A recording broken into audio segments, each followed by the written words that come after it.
Malapit ang lagusan. Bilisan ninyo! Adi! Bel! Bilis! Teka lang, hindi ako makahinga. Para akong sinasakal. Adi! Anong nangyayari?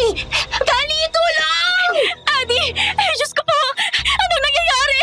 Hindi siya papayagan ng lugar na ito na makalis hanggat hindi niya tinutupad ang pinangako niya. Hindi masusunod ang gusto mo, Agatha! Sukdang patayin kita ay gagawin ko! Makalabas lang kami mula sa lugar na to! Tanga! Paano mo ginalabas ang kaibigan mo? Gayong pagkain na lang ng laman ng tao ang kulang sa kanya! Adi, huwag kang makinig sa kanya! Linawan mo ang isipan mo! Sige, Adana! Kainin mo na ang kaibigang kinamumuhian mo! Ang kinaiingitan mo! At ang tuluyang ka na maging kauri ng mga naninirahan dito sa baryo ng mga swang! Sumpa-sumpa niyang sinapit ng buhay ko! Kaya gagawin ko ding sumpa ang mga buhay niyo para pare-pareho na tayo! Adi! Kali! Labanan mo na si Adi! Bago ka pa niya lapain! Hindi na siya yan! Kinain na siya ng dilim!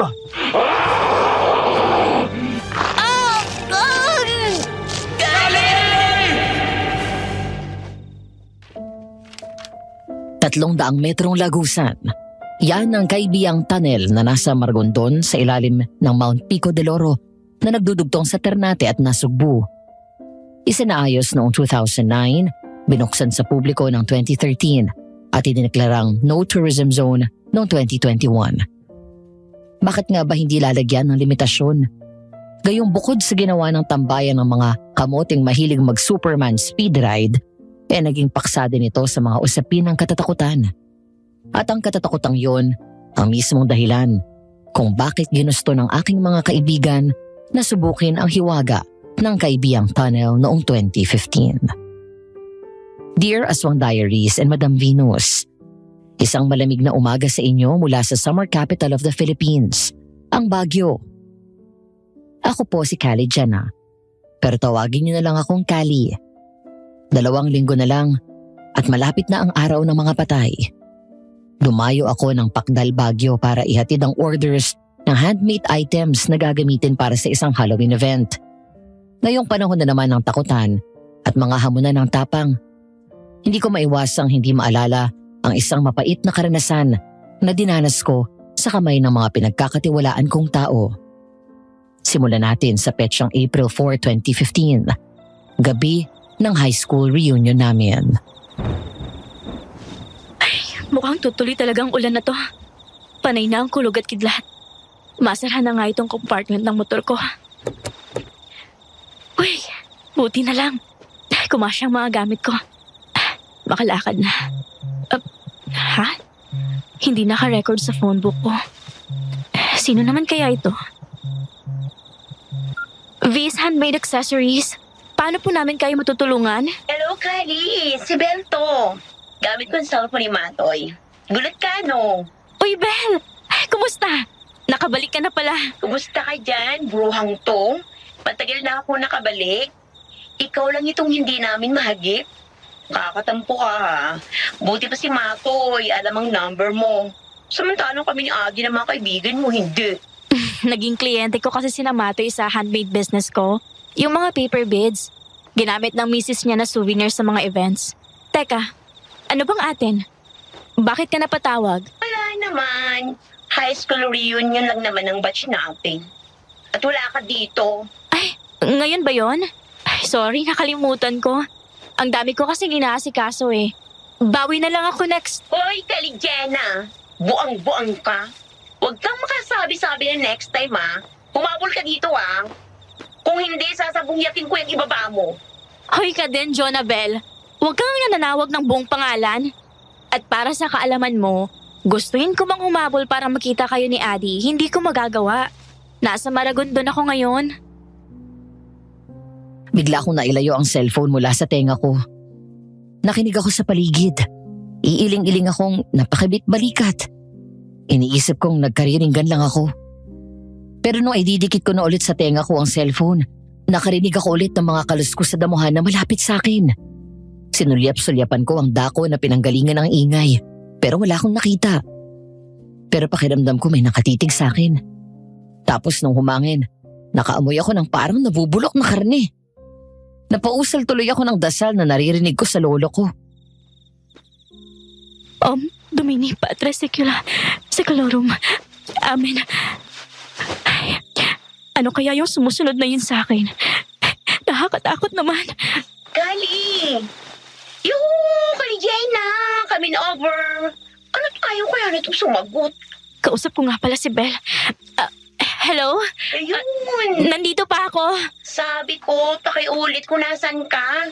Bigla kasing naging shampoo yung tunog mo eh. Nasa Maragondon ako. Sakto. Nasa Tagaytay ang venue natin.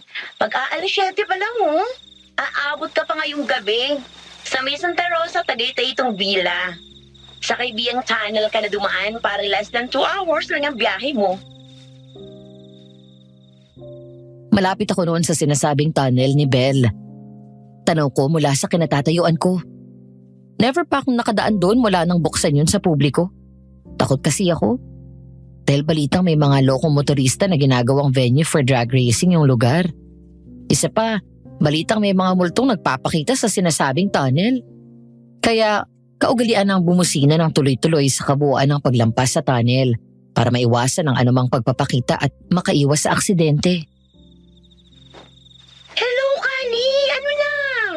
Nandiyan ka pa ba? Oo, nandito pa ako. Lakad ka na para umabot ka sa group pic natin. Sige na naman. Ano kasi, Belle? Hindi ko pa nasusubukang dumaan sa tunnel na yon. Baka mamaya mapaglaruan ako eh. Alam niyo naman ni Adi na lapitin ako, di ba? Porket lapitin ka, hindi ka nasusubok ng mga bagay-bagay.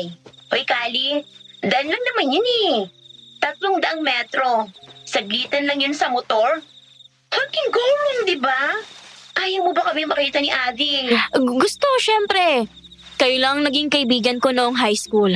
Bakit hindi ko kayo gugustuhin makita? Oo, yun naman pala eh. Punta ka na dito, please. Isa akong awkward na tao mula nung maging teenager ako.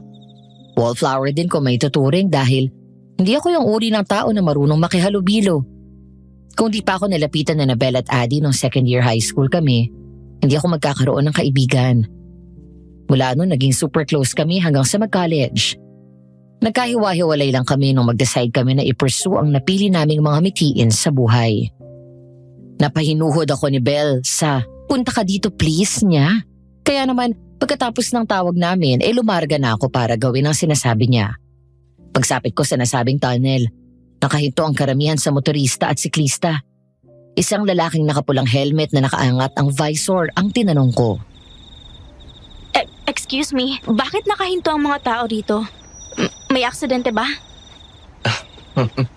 Wala. Nagpapapicture yung mga turista. Kaya nakiusap sila na huminto muna saglit yung mga padaan. Ganun ba? Pinapayagan pala ang ganyan ano? Kahit sa mismong harapan ng tunnel. Hindi pa nawawala ang curiosity ng tao kaya ganyan. Pinagbibigyan na lang. Ayun, pwede na daw tayong umandar ulit. Sige, salamat. Pasensya ka na sa abala. Okay lang yun, miss. Kita tayo sa dulo ng tunnel. May kadiliman ang loob ng tunnel. Pero dahil sa ilaw na nagmumula sa ilang motor, nagkaroon ng liwanag sa paligid. Yun nga lang ang ingay dahil hindi napuputol yung pagbusina. Nakagaya din ako pero bigla akong napahinto nang makakita ako ng babaeng nakaputi na tumatakbo pa sa lubong sa akin. Dahil dun, sumemplang ako at kumaskas padulas sa tabi. Muntik na ako masagasaan ng mga rumaragas ang kasunod namin. Ang iba naman minumura ako habang nilalampasan. Namalayan ko na lang na iniikutan na ako ng ilang motorista na naawang alamin kung anong nangyari sa akin. Kasama na yung lalaking naka-helmet na pula na napagtanungan ko kanina. Pagalis ko ng helmet ko. Kali? Ikaw pala yan? Hindi kita nakilala kanina.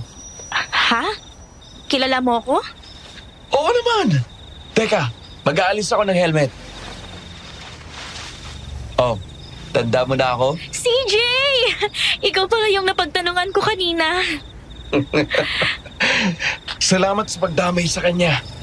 Akala ko din titigil ng puso ko nang bigla siyang sumemplang sa gitna eh.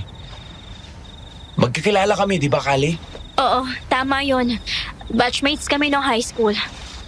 Batchmates? Hindi lang tayo batchmates nung high school.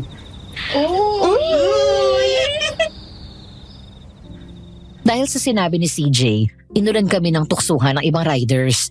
Ang takot na naramdaman ko dahil sa pagkakasemplang ko sa motor, napalitan ng hiya at inis sa sarili ko. Pakiramdam ko nagbalik yung ako nung high school na konting bagay lang kinikilig na agad ako. Bagay na hindi ko dapat maramdaman dahil alam ko kung sino talaga ang gusto ni CJ. Hindi ko na siya kinibo habang nasa biyahe kami. Kahit pa kinakausap niya ako habang nakahinto kami at hinihintay na mag-go ang stoplight. Nang makarating kami sa venue ng reunion, menos 10 na ng gabi. Habang nagpa-park kami sa parking area, Hoy, hindi ka na nangibok. Galit ka? Hindi. Maghintay ka naman. Parang di kita dinamayan kanina. Ano ba kasing pumasok sa kukote mo at sinabi mo yon? Inulan tuloy tayo ng tuksuhan ng ibang riders. Yun ba? Totoo naman ang sinabi ko ah. Hindi tayo batchmates lang. Classmate tayo. Seatmates pa for 4 quarters. Hindi talaga iniba ni Sir Manny ang seating arrangements natin. Oh, ang kilay mo na naman. Why do you have to phrase it that way kasi? Or effect. Ganon. Tsaka itinama ko naman yung maling akala nila, di ba? Huwag ka na magalit. Ewan ko sa'yo. Para kang timang. Pwede namang sinabi mo na lang agad yon. May pa-effect ka pa dyan. Huwag ka na magalit. Peace na tayo. Tara na. Sabay na tayong pumasok sa loob. Ayokong sumabay sa'yo. Ganitong ayaw nang umayos ng lekat na pusong to pagkakita sa'yo eh. Ay, talaga naman. Umayos ka nga, Kali. Ha? Ano naman kaya itong kumakalos ko sa halamanan? narinig ko maputol ang ilan sa mga maliliit na sanga ng makakapal na mga halaman na nakatinim sa tabi ng parking area. Sisigaw sana ako ng kung sino yung nasa likod ng mga halaman nang makarinig ako ng mahinang ungol. Inakala kong may hayop na nasaktan kaya dahan-dahan akong lumapit para silipin kung ano meron. Pero laking gulat ko nang salubungin ako ng 2 pares na mga namumulang mata. Dala ng gulat na pasigaw ako. Ano nangyari sa'yo? Bakit ka sumigaw? May nakita akong pares ng namumulang mata dyan sa may halamanan eh. Teka, titingnan ko. Dito ba? Oo, Ano yun? Ang baho! Parang may bulok na karne dito. Baka baliktad yatang sikmura ako eh. mabaho. Ay, CJ, pabayaan mo na. Baka na malikmata lang ako. Sigurado ka? Baka mamaya kung ano na yun eh. I-report na lang natin sa staff nitong resort. Isang pabatid sa aming mga mahal na tagapakinig at tapat na tumatangkilik ng Aswang Diaries. Bago po natin ipagpatuloy ang kwento ni Kali, ito po ang listahan ng mga lehitimong channels natin. Kwentong Takip Silim, Sitio Pangil, Sitio Bangungot, Aswang Diaries, Aswang Confessions, at ang pinakabago nating channel, ang Aswang Radio. Kung may ibang channels pa po kayo na makikitang nag-upload ng mga contents natin, huwag po natin silang tangkilikin at magtulungan po tayo na i-report sila. Maraming salamat po sa inyong walang sawang suporta. At ngayon, sa pagbabalik natin sa istorya ni Kali. Inireport namin ni CJ sa staff ng resort ang nangyari. Tapos nagpunta na kami sa reception para ipa-verify kung nasa list ang pangalan namin. Nang bigyan kami ng go signal ng receptionist, pumasok na kami sa loob at naglakad papunta sa sinabing function hall. Habang papunta kami doon, Alam mo, na-surpresa ako. Saan? 11 years kaming walang kahit anong balita sa'yo. Tapos ngayon, dadalo ka ng reunion? Nakiusap sa akin si Belle. Gusto daw nila akong makita ni Adi. Gusto ko rin naman silang makita kaya heto ako, pumunta. Kahit na pagod na pakiramdam ko. Ako ba? Gusto mo ding makita? Anong tanong yan? Kani! Dumating ka! Buti na lang talaga ha. Akala ko titiisin mo kami ni Adi. Hindi ko na naituloy pa ang sasabihin ko dahil dumating na si Belle. Sa aming tatlong magkakaibigan, siya ang pinakamaganda. Isa siyang bisdak. Pero kung managalog, aakalain mo na hindi siya Bisaya. Wala naman sa akin ang pagiging Bisaya niya. Siya lang yung palaging conscious. Palagi niya akong tinatanong noon kung halata ba yung tigas ng dila niya. Hindi naman. Sa lahat ng nakilala kong Bisaya, siya yung pinakamabait, malambing at mapagmahal sa kaibigan. Yung nga lang, may ugali siyang mahilig mamalo kapag nanggigigil. Katulad ng pagkakataon na yun. Ano ba to? Ang tagal na nating hindi nagkita tapos ang unang bati mo sa akin, palo sa braso. Paano naman kasi ang daya mo eh? Ilang taong kang hindi nagpakita. Tapos kung hindi pa kita kinonsensya, hindi ka pa dadalaw lang reunion. Sorry na. Medyo naging busy lang. Ano yan? Nakasalamin ka na. Anong ginawa mo? Nagpabaya ka. Ay, Belle. Lalo kang gumanda. CJ! Ako nga. Akala ko hindi mo na ako matatandaan eh. Kumusta ka na? Eto, single na ulit. Nakasalamin ka na din pala ha. Nag-terno pa nga kayo nitong si Kali. Aba, lalo kang pumogi ah. Hindi tulad ni Kali. Lalo siya nagbukhang unapproachable. Ikaw ba? Tulad mo, single din ako. Hinahabol ko pa din si Miss Right for me. Umaasang baka pagod na siya sa pag-i-explore ng buhay at gusto niya nang lumagay sa tahimik. Mali naman natin. Bigla na lang siyang magparamdam sa'yo, di ba?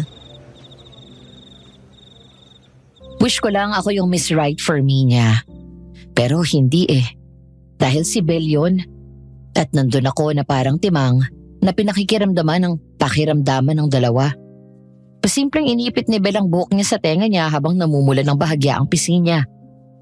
Binala kong basagin ang nakakasulasok na katahimikan sa pagitan naming tatlo. Pero nung hirit na ako, Ano na, Jonabel? Dinala mo yung camera? Nanigas na kami kahintay sa'yo. Well. Look who's here. Nandito na pala si Kali. Ay, kaya pala dumilim. Dumating pala ang reyna ng kadiliman. Aray! Makapato ka, Dana, wagas ha. Nag ka na nga, impacta ka pa? Hoy! Black beauty ako ni. Oo, yung kabayo. Demonya ka talaga, Jonabel. Close pa din pala kayong dalawa. Nakakatuwa naman. Close tayong tatlo. Ano ka ba? Kulang ang ABC kung wala ka. Adi, Belle at Kali. Kami ang tinatawag na ABC ng mga kabatch namin. Minsan United Nations dahil mukha kaming galing sa iba't ibang lahi. Ako naubod ng puti dahil sa Chinese Castilla mestiza ko na dugo. Si Belle bisdak at kulay Pilipina. At si Adi na half African, may tuturing na dark-skinned voluptuous beauty. Nung makita kong nagbubuskahan na naman si Adi at Belle, pansamantala kong naramdaman na parang nagbalik ulit kami sa high school. Napapunta ka talaga ni Belle? Kumusta ka na, Kali? Okay ako, Adi. Ikaw? Kasama ni Adi ang latest investment niya. I mean, boyfriend pala. Ang totoo kasi niyan, sponsor ng bruhitang yan itong reunion. Silbing engagement party nila ng boylet niya. Ganun ba? Congratulations, Adi. Buti pala pumunta ako. Talaga. Dahil kung inidyan mo ang reunion na to, I swear, gagamitan kita ng African witchcraft spell na turo ng daddy ko para lagi mo akong maisip. Naku! Naging si Ursula ka na ako nagkataon. Magkasing laki pa naman kayo nun. Ursula pala ha? Alisan din kaya kita ng boses katulad ni Ariel. Sorry ka, may paana ako eh. And maganda na yung singing voice ko. So, pasa offer mo. Out na muna sa asaran ninyo. Nagtatawag na si Maxine. Hinahanap na yata tayo. Kaya pala nagtatawag dahil group picture na. Pero hindi basta simpleng group picture ang gusto ng mga loko kong batchmates. Gusto nilang ulitin yung minsang ginawa namin noong acquaintance namin during our sophomore year. Yung promotor, sina Belle at Addie. Okay guys, pwesto na kayo for the group picture. Naalala niyo pa ba yung ginawa natin ng acquaintance? Yung nagbilang tayo isa-isa. Tapos sa huling bilang, biglang kuha ng picture. Kung sobrang sasakto bilang natin, ang sasabihing bilang ng huling tao, tsak na may kung anong nilalang ang nakisama sa group picture. Yun ba? Yun na! Buti tanda mo pa. Nagka-problema na tayo nun, di ba? Hindi ko natanda. Kaya nga hindi na namigay ng kopya nun. Dahil sa ang ilan sa atin ay ginulo ng espiritong sumama sa litrato. Anong meron sa abandonadong kwarto na to? At dito nyo napiling gawin ulit ang kalokohang yan. May natagpuan daw dito na luray-luray ang katawan ng guest. Hinala nila aswang yung kasama sa kwarto. Pero hindi naman napatunayan. Mali nyo diba? Kontakan tayo nung namatay dito. Hindi magandang ideya to. Hindi pa ba kayo nagsasawa sa mga ganyan? Ang tatanda na natin eh. TJ, nagkataon lang yun. Makisama ka naman. Pwesto ka na please. Pa-engagement gift mo na sa akin. Para kahit papano, may remembrance ako sa unrequited love ko sa'yo. Addie, Belle, basta kumuha na lang tayo ng picture. Huwag nyo nang ituloy ang balak nyo. Okay na yun. Kali, ang boring mo pa rin. Ano ka ba? Loosen up. Konting challenge lang naman to. It's not like ikaw lang mag-isang gagawa. 72 tayong tao dito oh. Tsaka, game ang mga batchmates natin. Huwag kang KJ. Hindi ako nagki-KJ. Tandaan nyo, walang mabuting napapala ang sino mang hinahamon ng pagkakataon. Tanging kapahamakan lang naghihintay sa ganong tao. Ayaw ko kayong mapahamak. Hindi nakataka-taka kung hanggang ngayon hindi ka pa din nagkakajowa. Tigil-tigilan mo ang pagiging santa-santita mo. Ang sakit mo sa bungo. Medyo napipiko na din ako. Live a little. Kali, sige na. Minsan lang naman to eh. And please, don't kill the vibe. Pinagtitinginan ka na ng batchmates natin, no? Baguhin mo naman ang image mo. Do it for us naman.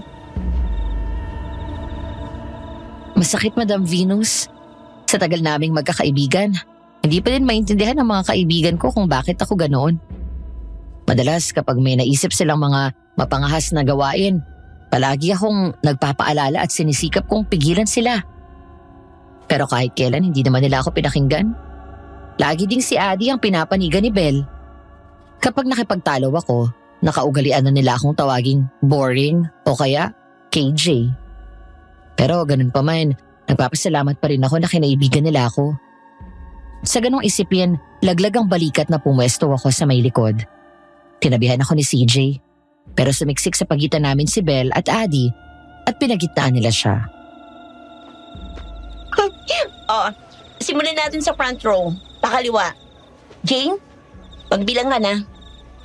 Belle, hindi pa huli ang lahat. Sabihin mo na kay Addie na itigil na to. That can happen, girl. Makibilang ka na lang kapag turn mo na. Palapit na sa'yo. Turn mo na, Kali. Ika-69 na bilang. Kagaya ng nabanggit ni Addie, 72 lang kami. Dahil ako ang pang 69 at tatatlo na lang sila na kasunod ko. Expected namin na 72 ang huling bilang na isisigaw ni Addie. Pero sa pagkabigla namin, Ikang 74 na bilang. Tapos na po. Anong sinabi mo, Addie? 74? Yes! 74. Narinig kitang magsabi ng 73. Tama lang naman. Hindi. 71 ang sinabi ko. Okay, guys. Sobra tayo sa bilang. Hindi lang isa, pero dalawa. Hintayin yung mga kopya ng pictures. Padadalhan namin kayo once na na-print na. nangilabot ako sa narinig ko. Hindi ko mahanap ang mga tamang salita para ipaunawa sa mga kaibigan ko ang bigat ng ginawa nila. Kung sakaling totoo ngang sobra kami sa bilang at hindi nagloloko si Addie, maging si CJ ay hindi maganda ang naging reaksyon. Nag-alala din ako para sa mga kaibigan ko. Kung sa kanila nagkaroon ng maling bilang, ibig sabihin Sa kanila naakit ang kung ano mang nakikihalubilo sa pagkuha ng aming group picture. Natapos ang reunion at lumipas ang ilang buwan, sumapit ang July 6, 2015. Mula Parañaque ay dumayo ako ng Los Baños para ipagdiwang namin ni Belle ang birthday ni Adi. Nagkita kami sa junction. Alas 8 ng umaga nga naman. Anong oras na, Belle? Sorry na po. Natagalan ako sa cake shop. Ang haba ng pili. Doon pa rin ba sa dati nakatira si na Adi? Hindi na. Ang totoo niyan, itinakol lang si Adi ng pamilya niya. Matapos niyang maisan lang lupa't bahay nila at masaid ang lahat ng pera nila sa bangko. Ano? Paanong nangyari yon? Ang totoo kasi niyang, Kali, ilang beses nang naloloko ng lalaki si Adi. Panglima na yung boyfriend yung ipinakalala niya sa reunion na in-sponsorin niya. So tuwing magbo-boyfriend ang lokaret na yun, laging may pangkabuhayan package. Ano ba yan? Ang bata namang maging matrona ni Adi. Kumusta na siya ngayon? Hindi ko pa alam eh. Basta ang huling sabi niya sa akin, pansamantala siyang nakikituloy sa bakanting bahay ng ninang niya. Hindi naging maayos ang usapan namin nung nakaraan eh. Nung subukan ko ulit tawagan, hindi na sumasagot. Kaya tinawagan na kita. Pumara kami ng jeep papunta sa bahay ng ninang ni Adi. Pagdating namin doon, nakailang katok na kami sa gate pero walang sumasagot. Nung subukan ni Belle na itulak yon, kusa yung bumukas. Kaya pumasok na kami at dumiretso sa bahay. Pero kagaya lang din sa gate, walang sumasagot sa amin. Hanggang sa napansin kong bahagya palang nakaawang ang pinto. Itinulak ko yon at pagpasok namin, Ano yun? Ubod naman ang bango dito. Parang dun sa kung ano nakatambak sa ibabaw ng sofa nung galing. Adi? Nasaan ka? Ang dilim naman dito. Belle, hawin mo ang mga kortina at buksan mo ang mga bintana para makapasok ang liwanag at lumabas yung amoy ng bahay. Kali! Saan ang galing yun? Parang galing sa sofa. Teka, checkin ko. Kali, huwag ka rin lumapit. Tumawag na lang tayo ng barangay o kaya pulis. palapit na sana ako sa sofa nang marinig kong magsalita si Belle. Tama siya. Baka kung ano nang meron sa bahay na yun. Lalo't hindi sumasagot sa mga tawag si Adi. Tapos wala man lang sumasilubong sa amin. Kahit panay na ang katok namin kanina. Kaya naman nag-about face na ako at palapit na kay Belle nang makarinig kami ng mahinang lagabog. Nahulog ang balumbon na nasa ibabaw ng sofa. Kasunod nun ay may biglang humawak sa bukong-bukong ko. Napaluhod tuloy ako. Dala ng pagkagulat, napatili ako ng bahagya. Bakit? Anong nangyari sa'yo? Bakit ka namumutla? Belle, tulungan mo ako. May nakahawak sa bukong-bukong ko. Hindi ako makagalaw. Ano? Teka, titingnan ko. Ay! Bakit? Ang itim ng kamay na nakahawak sa'yo, Kali!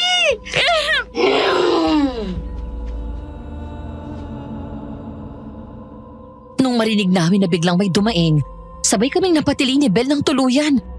Kulang na lang lumabas ang puso ko mula sa dibdib ko. Naisip ko din na baka yun na yung katapusan ko. Bigla na lang naramdaman kong bumitiw ang kamay na nakahawak sa akin.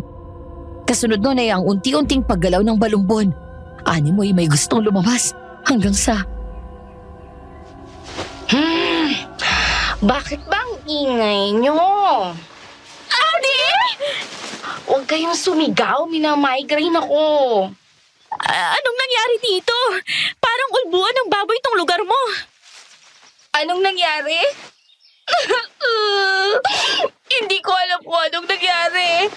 At kung anong mangyayari ngayon sa buhay ko. Iniwan na niya ako. Nasasanda ako sa trabaho. Galit din sa akin ang pamilya ko. Gusto ko lang mamatay. Aray ko! Bakit mo ako sinampal? Bakit ka nananakal? Paano na lang kung mapatay mo ako? Sabi mo kasi gusto mo nang mamatay. Tinulungan lang kita. Total amoy bangkay na din naman dito sa bahay mo di iakma mo ng estado mo. Sira ulo ka? Mabuti pa. Adi, kung di na masyadong masakit yung ulo mo, kumain ka na muna. Ito, may dala kaming pagkain ni Belle para sa'yo. Tapos maligo ka. Kami na ni Belle ang bahala sa paglilinis. Sige, Kali. Gagawin ko yan. Adi, Ano yun? maligayang kaarawan sa'yo. Nagdadaan ka man sa pagsubok ngayon. Isipin mo pa rin sana na isang biyaya ang iyong kapanganakan. Pagkatapos ng pangyayaring yon, sinikap naming tatlo na dalasan ng pagkikita. Gusto kasi namin ni Belle na makasigurado na ayos lang si Adi. Di naglaon matapos ang 6 na buwan ng pagiging bakante, nakakuha ng trabaho sa isang private firm sa Cavite si Adi. Dahil flexible naman pareho ang work schedule namin ni Belle, pumayag kami nang yayain kami ni Adi na mag-shared house sa nakuha niyang apartment malapit sa workplace niya. All systems go, ika nga. Hanggang sa sumapit ang October 17, 2015. Nandito lang pala kayong dalawa sa front lawn. Ano ba yung pinagkakaguluhan yung dalawa sa laptop? Nakailang tawag na ako sa inyo. Gawa ng nakahain ng umagahan. Kali, halika dito, bilis. May nabasa kami tungkol sa Kaibiang Tunnel. Pinadala sa email ni Ade nung kasamahin niya sa work. Anong meron? Di ba doon ka dumaan nang humabol ka sa reunion? Oo, yun ang sinuggest ni Belle sa akin. Ang totoo niyan. Si Ade ang nagsabi noon. Sabihin ko daw sa'yo eh. Kumusta, Kali? May nagpakita ba sa'yo? O di kaya'y nagiang ka sa motor mo? Nakarating ka ba sa baryo ng aswang? Ano? Hindi ko gusto bang vibes na nagmumula kina Adi at Belle. May kung anong pakiramdam ako na pinlano nilang dalawa na mapadaan ako doon. Hindi lingid sa mga kaibigan ko na lapitin ako. Pero hindi ako nakakakita. Kaya naman ingat na ingat ako. Ilang sandaling nagpalipat-lipat ang tingin ko sa kanilang dalawa. Hanggang sa nagsalita si Adi at nakumpirma ko na tama ang hinala ko. Sabi sa'yo, Belle, makakatunog si Kali. Tingnan mo, sa lubong na ang kilay. Baka gusto niyong i-share ang kalokohan yung dalawa. Napagtripan ka namin ni Belle. Balita kasi napugad ng multo ang Kaibiang Tunnel. Kako, baka mag-connect kayo ng multo doon kasi lapitin ka, di ba? Hindi nakakatawa yung ginawa niyo sa akin. Huwag niyo na sanang ulitin yon. Huwag kang mag-alala, hindi na talaga. Salamat. Dahil sama-sama na tayong tatlo na susubukin ang Kaibiang Tunnel next time. You can't be serious. Ano naman bang kalokohan ang naisip niyo? Sa halip na sagutin ako ng dalawa, ay iniharap nila sa akin ang laptop ni Adi at ipinabasa ang laman ng email na ipinadala sa kanya ng kasamahan niya sa trabaho. Nang matapos ako magbasa, matiim ko silang tinitigang dalawa habang tinitimbang ko ang mga salita na sasabihin ko sa kanila para mahikayat silang wag nang ituloy ang naiisip nilang kalokohan. Pero bago pa ako makapagsalita, Kaibiang Tunnel. Balak ninyong subukan ang nakasulat sa email na ito. Huwag kayong mapangahas. Akala nyo ba'y biro-biro ang makapasok sa baryo ng aswang? Hindi bali sana kung simpleng kamatayan lang ang sasapitin nyo. Bangungot muna ang dadanasin nyo. At hihilingin nyo na sana'y mamatay na lang kayo. Hey! Tita Lea? Tito Maron? Hello, Adana. Kayo palang tatlo ang bago naming kapitbahay. Akala ko'y nilalaro lang ako ng paningin ko nang mabasa ko ang mga pangalan ninyo sa kontrata. Adi, sino siya? Mama siya ni... Ma, nahenda ko na yung insenso. Nasa na yung lighter fluid para mapabaga ko na yung uling. Kilala niyo nakatara sa unit na to? Hindi, anak. Silang tatlo palang bagong tenants natin sa Unit 3. nagulat na lang kaming tatlo nang biglang may magsalita mula sa aking likuran. Isa yung may edad na babae, pero kita pa din ang sopistikadang ganda. Yung lalaki naman ay may katangkaran at mukhang istrikto. Nalaman naming mga magulang pala sila ni CJ at pag-aari nila ang apartment na inuokupahan namin. Katiwala lang kasi ang sumalubong sa amin nung naglipat kami. Pasensya na kayo at nakisingit ako. Kami ng asawa ko. May ilang balita na kasi kaming naririnig tungkol sa tunnel na yon. Mga tungkol sa kapangahasan ng mga kabataan. Bakit ka pala layo, Leia? Di ba't dalawa sa mga naging tenants natin ay parehong sinubok ang tunnel na yon? Ang isa ay hindi na namin nakita. At ang isa ay... Pa, baka naman matakot ang mga yan. Mabuti na nga ang matakot sila at nang hindi na nila gayahin ang katangahan ng ibang siraulong kabataan. Tinaga kayo. Mag-aayos pa ako sa loob. Pasensya na kayo sa asawa ko, ha? Ganun lang yon. Tunog brusko. Pero nag-aalala lang yun para sa inyo. Siya nga pala. Mukhang si Adana. Aadi lang ang nakakilala sa akin. Ako nga pala si Leia. Mama ako ni CJ. Nice to meet you po. Ako po si Belle. Ako naman po si Kali. Kayo pala si Belle at Kali. Madalas kayong mabanggit sa akin itong si CJ. Manaman. O siya, maiwan ko na kayo. Bahala na si CJ na makipagkwentuhan sa inyo. Susundan ko lang si Maron at baka binabaligtad ng bahay. Kaya pala masungit kasi si Maron. Aray! Naniniko ka, Kali. Umayos ka nga. Baka marinig ka ng mama ni CJ. Puro kakalokohan. Saglit kaming natahimik na apat. Nagpapakiramdaman. Kailan ba kami huling nagkasama-sama na kami lang? High school graduation namin. Kung saan nag-confess si Adi kay CJ. Pero sinabi ni CJ na si Belle ang gusto niya. May iyakan, sigawan, sampalan na magitan sa aking mga kaibigan. Ako na may lihim na may gusto din sa kumag na ugat ng gulo. Umawat lang. Pero ako yung napagbuntunan ng dalawa. Yun ang dahilan kung bakit ang tagal kong hindi nagpapakita sa kanila. Dahil ayoko nang tumagdag pa. Pero nang magsalita si Adi, Ang awkward ang sitwasyon to. Medyo. Di kagandahan ang naging paghihiwalay natin nung high school eh. Humingi ako ng sorry sa pagiging parte ng gulo ninyo ni Belle. Okay na yon, ganun talaga eh. Pero masaya ako na magkakasama na ulit kayong tatlo. At masaya ako na okay ka na ulit. Nagkausap kami ni Belle. Alalang-alala siya sa'yo. Tinawagan mo si CJ? Kasi naman, hindi ko na alam ang gagawin ko sa'yo. Hindi ka sumasagot sa mga tawag. Kaya humingi ako ng payo sa kanya kung anong magandang gawin. Pinayuhan niya akong tawagan si Kali. Nag-aalala ka din pala para sa akin? Oo naman. Sinong hindi mag-aalala sa kaibigang biglang hindi mahagip? Siyempre, nag-aalala din ako para sa'yo. ayun na naman si CJ. Hindi siya marunong maglagay ng malinaw na boundary kung paano niya ituturing ang tao sa paligid niya. Hindi siya masamang tao. Pero dahil sa kabaitan niya, madalas nagkakaroon ng maling ideya ang babae sa kabaitang ipinapakita niya. Kasama ang ugali man, sumingit na ako.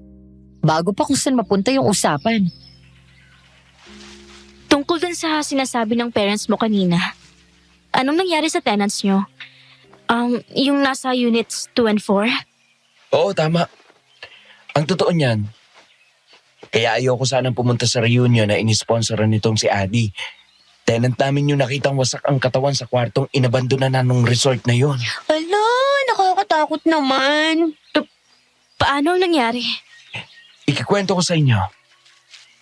Ganito kasi yon. Nangyari yon 2 years ago. Ayon sa kwento ni CJ, 2 taon na nilang tenant yung nasa Unit 4. Tapos halos mag-iisang taon ng tenant yung nasa Unit 2. Parehas na mga hobbyist na motor rider. Isang araw, nakita nilang maraming bisita yung nasa Unit 4. Sumilip ang mama ni CJ at narinig niya yung usapan nila. Pagbalik ng mama niya sa main unit o yung nagsisilbing tirahan nilang pamilya. Pa? Saan kayo galing? Lumabas ako saglit. Nag-chat ng mga tenant. Kumusta naman po? May kailangan bang ayusin? Tatawag tayo ng gagawa? Wala naman. Pero alam mo ba, yung Unit 4, ang daming bisita. Mga kapwa rider niya. Nagbabalak silang mag-joyride dun sa panel sa Maragondon. Yung kabubukas lang sa publiko. Nagiging tourist attraction nga yun. Ano kaya kung payuhan ko siya na wag nang tumuloy? Medyo may nababibes akong masama eh. Active na naman ang radar nyo, Ma. Parang ganun na nga. Nagmabuting loob ang mama ni CJ at pinaalalahanan ng tenant ng Unit 4. Hindi naman siya binastos, pero tinawanan lang siya ng lalaki at sinabing hindi siya naniniwala sa pamahiin o signos. Tapos noon, bumalik na ang kumag. Pero pagbalik ng tenant sa Unit 4, kakaiba na ang kinikilos. Laging nag-iisa at nagkukulong na lang sa kwarto niya. Pinagtatakpan din niya ang mga bintana at lahat ng pwedeng maging siwang ng unit sa pamamagitan ng pagdikit ng dyaryo at Manila paper. At nung ipacheck kay CJ ng mama niya yung tenant, Kuya Roy! Nandyan ka po ba? Eto po ang tinola. Napasobra po ng luto si Mama. Baka daw po gusto ninyo. Dahan-dahan po. Mainit. Kumusta na po kayo, Kuya? Kumusta anak? Ma, ang gulat ko naman sa inyo. Kung susunod din pala kayo, sana kayo na nagdala ng tinola. Nainip ako eh. Oh, ano na bang lagay ni Roy? niyaya ni CJ ang mama niya na bumalik na sa bahay nila. At doon pag-usapan yung tenant sa Unit 4. Nahihiya kasi siya na baka marinig sila ng tao at isiping pinagchichismisan nila siya. Parang may kakaiba po kay Kuya Roy eh. Tumawag na kaya tayo ng doktor. O kaya ikamag-anak niya. Aba, bakit naman anak? Nung pinagbuksan niya kasi ako ng pinto, halos di ko siya makita. Ang dilim ng loob ng unit niya. Baka naman may hangover, anak. Tapos nung bahagyan niyang ibuka yon para abutin yung mangkok na may tinola, napansin ko na tinapalan niya ng dyaryo at Manila paper yung mga bintana. Walang kahit anong sinag ng araw na nakakapasok dun sa unit. Hindi kaya nararabis yun. Pero pagdating ng bandang hapon, habang nagla-laptop si CJ sa front lawn ng bahay nila, nakanugnog ng harapan ng mga apartment units nila, nakita niyang lumabas si Roy. Nakaporma at nagmamadaling umalis gamit ang motor niya. Sakto naman na lumabas ang mama niya at sinundan niyo ng tingin. Tingnan mo nga naman yun, CJ. Ang alin ma? Pinag-alala pa nga tayo ng husto ni Roy. Broken-hearted lang siguro ang loko. Halika, lumapit ka. Baka abutan mo pa ng tanaw. Anong meron? Ayun o, sa may kanto. May sinundong babae si Roy. Mukhang nagka-LQ lang sila ng nobya niya eh. Ba, oo nga no. Ano mo pala formang-forma si Kuya Roy? Hindi nga ako pinansin. Pero mali pala sila ng mama niya. Dahil pagdating ng umaga ng sumunod na araw, pinuntahan sila ng mga pulis. May search warrant. Patay na si Roy. Natagpo ang wasak ang katawan sa isang kwarto ng resort sa Tagaytay na pag-aari ng mga foreigners.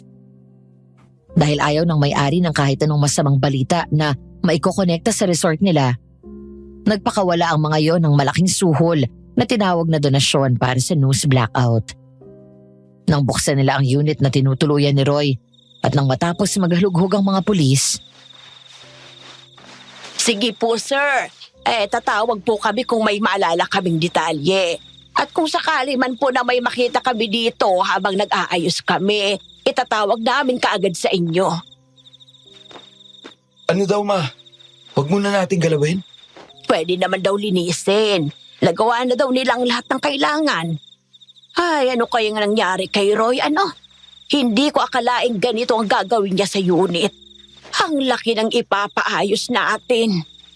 Dikit na dikit nga yung mga dyaryo sa bintana. Pati yung exhaust fan sa CR tinapalan eh. Parang pinaliguan talaga ng glue. Ano kaya yung sinasabi niyang nakikita niya na ayaw daw siyang tigilan? Hindi ko alam. Ano ba to? Bakit? Ayaw maalis eh. Teka lang ma. Kukuha lang ako ng gamit. pumunta sa bahay nila si CJ para kumuha ng pangtabtab sa nakadikit na patong-patong na Manila paper sa dingding ng unit. Pagbalik niya sa unit, nasa labas na ang mama niya. Nakatanaw ng malayo. Ma, may problema ba? Mukhang hindi lang itong magiging problema natin, anak. May ibinulong na naman sa inyo ang gabay nyo? Parang ganon. Mukhang ang mga umiiwas sa landas ng espiritual ay hindi na makakaiwas pa. Mabigat ba, Ma? May masamang puwersa ang nadala ni Roy dito. Hindi ko alam kung saan niya nakuha pero mukhang mapapalaban ng tatay mo ng matindi. At baka hindi ka na din makaiwas na hindi sumunod sa yapak niya. Bumalik sila ng mama niya sa loob at inumpisahang tabtabi ng mga nakadikit sa dingding. Nang sa wakas ay maalis nila yon, sinalubong sila ng maliit na tela na may nakabalot na kung ano. Dahil masama ang kutob ng mama ni CJ. Tinawagan na nila yung mga inspektor at nagulat sila sa nalaman. Naputol ang pagkakwento ni CJ kaya nagtanong na si Adi. Anong laman ng tela? Gusto niyo ba talagang malaman? Baka magkatakutan kayo. Siguro wag na lang. Sabi nga ng matatanda na what you do not know won't hurt you. Ano ko?